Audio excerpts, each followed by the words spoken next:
সামনে যাবেন, সামনে গিয়ে তার মুখের দিকে তাকাইয়া শুধুমাত্র এই আয়াতখানা পাঠ করবেন।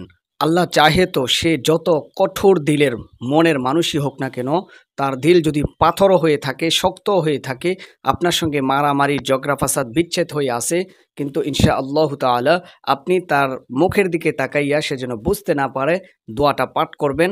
অতি সত্বর সে আপনাকে এরকমভাবে ইজ্জত দিবে, সম্মান দিবে, মনোমালিন্যতা দূর হয়ে যাবে ইনশা আল্লাহ তাআলা। দিনী ভাই ও বোনেরা, এই কাজটা যে কোনো মানুষ যে কারোর জন্য করতে পারেন।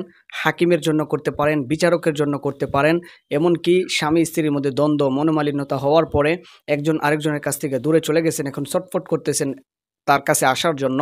এখন আপনি যদি তার কাছে গিয়া তার মুখের দিকে তাকাইয়া এই দোয়াটা পড়েন, এই কালামটা পড়েন, হ্যাঁ, সে যেন বুঝতে না পারে। আল্লাহ চাহে তো সমস্ত রাগ গোস্বা দূর হয়ে আপনার প্রতি সে এরকমভাবে বেকুল হবে। হ্যাঁ, বিচারক এবং হাকিম যদি হয় আপনার প্রতি রায় দিবে, সদয় হবে। স্বামী স্ত্রী হলে মনোমালিন্যতা দূর হয়ে গোস্বা রাগ কিনা দূর হয়ে মিল মোহাব্বত পয়দা হয়ে যাবে ইনশাআল্লাহ।